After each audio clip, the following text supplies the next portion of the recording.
Ауыл бүгін қарбалас тірлікке кіріскен. Қарбалас болатын жөні бар. Сейіт ақсақалдың хабарсыз кеткен жалғыз ұлы туған еліне оралды. Үстіне киген шинелі бар, балдаққа сүйенген. Соғыста бір аяғын жоғалтыпты. Бүгін сол үйде кішігірім той домалақ. Соғыс аяқталғалы 1 жыл 6 айдан асқан кез. Ел жаңа есін жиға бастаған шақ еді. Күздің кезі болатын. Сейіт ақсақалдың үйі аузы мұрнынан шығып кісіге аулақ толы. Келгендер біреуі бауырсағын, біреуі жалғыз омыртқасына әкеліп жатыр. Сол кезде есіктен Гауһартас апай да көрінді. Бір жақ қолтығында балдағы бар, қолында таяғы. Бәріміз жарысып жол беріп жатырмыз. Беліне байлап алған дорбасын шешіп, үй иесі әйеліне "Мынау ешкінің бір асым еті, қазанына саларсың" деп беріп жатыр. Төргі бөлмедегілер өз алдына әңгіме дүкен құрып алған. Гауһартас апайды төрге отырғызып жатыр. Шәй ішілді. Әңгіме қыза келе, ауылдағы қалжақбас тайлақ отырып сөз бастады. Соғыс дейміз ғой. Гауһар әже, осы сіз қай соғысқа қатысып аяқтан айырылып жүрсіз, демесі бар ма? Отырғандар күліп жатыр. Әже ауыр күрсініп үнсіз қалды. Сәл үнсіздіктен кейін әже тағы күрсініп, "Айтсам айтайын, ал тыңдаңдар", деді. "Мен бір өте ауқатты, ауылға қадірлі кісінің қызы едім. Ауыл маңынан өткен кеткен жолаушылар үйге қонақ болып түстеніп аттанатын еді. Ата-анам өте қонақжай отбасы болатын. Ал мен шолжан ерке қыз едім. Анам мені келін боп түскеннен кейін 8 жылдан соң көтерсе керек. Оның үстіне мен әжемнің баласымын.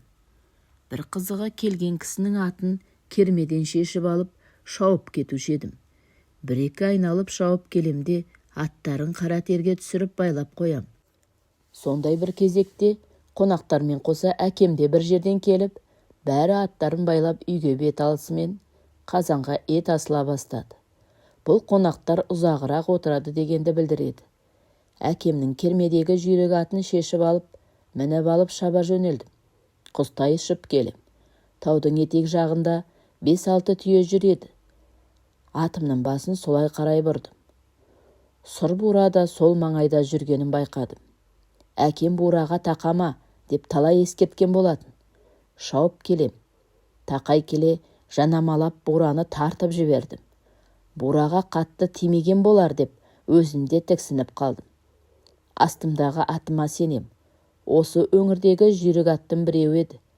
Кенет бір дыбыс шыққандай болды ма, жалт қарасам, бура салып ұрып қуып келеді. Қорыққанымнан аттың жалына жабысып алдым.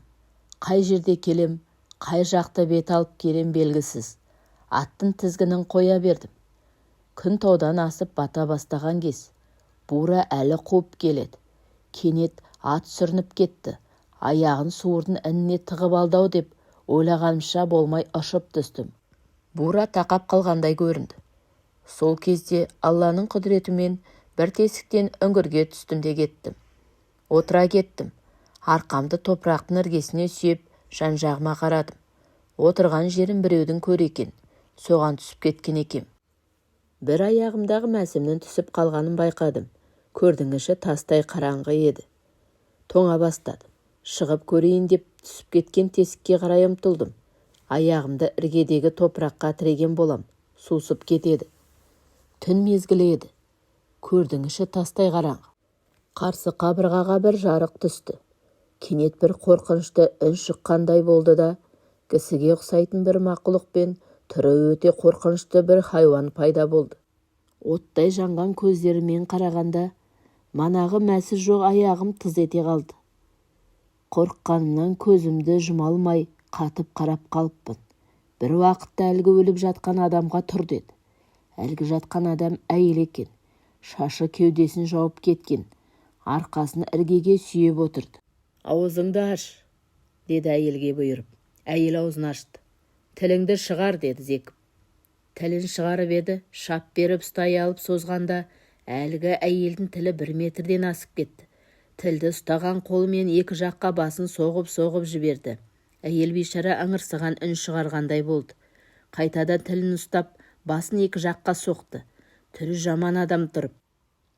"Елді жамандайтын осы тілің ғой.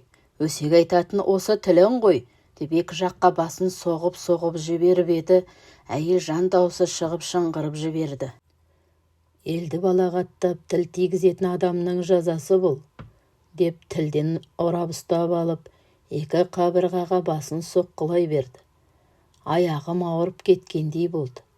Екі құбыжық соққыны тоқтатып жаңағы келген жағына бұрылып жоқ болды. Есім ауып қалды ма, ұйықтап кеттім бе білмеймін. Адамдардың айқайлап мені шақырған дауыстары естілді. Көзімді ашып тесікке қарай ұмтылдым. Құм суысып кетті. Бірнеше қайталап, әйтеуір зорға шықтым-ау. Бура жоқ, қолым қан, тырнақтарым сөгіліп кеткен ба, ол да ауырып барады. Ауыл қай жақта екенінде бағдарлай алмадым. Тұрып жүрмек болған едім, әлсіреп кеткендей болдым да, талықсып кетіппін.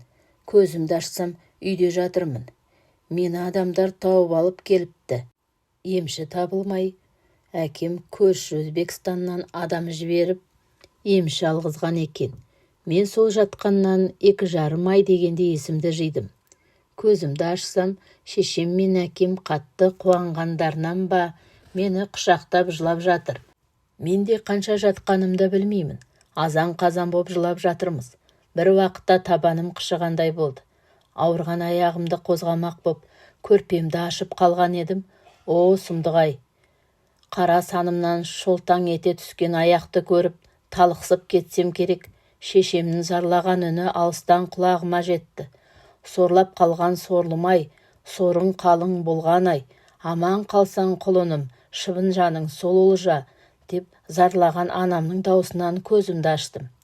Мен сөйтіп тірі қалыппын. Тәуіп аяқты кеспесе болмайды деп, әкемнен рұқсат сұрап, аяғымды кескен екен. Тәуіп менен қалай болғанын сұрап жатыр. Молаға қалай тап болғанымды бәрін баяндап бердім. Тыңдап отырған Тәуіп анда-санда күбірлеп Құран оқып қояды. Оны түсініп жатқан ешкім жоқ. Мені шықтап болып, Тәуіп, мен осы үйде жатып 2 ай сені емдедім. Тәуіп менің әкемді иегімен нұсқап, мырзаның жомарттығымен бір Аллаға сенімнің арқасында Құранның күшімен сенің жаныңды кері қайтардық.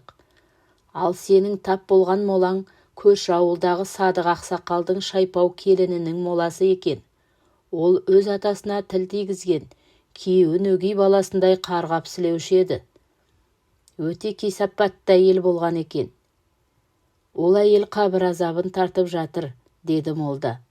Содан бері мына балдақ менің серігім болып алған, деп Гаухартас апа сөзін аяқтады.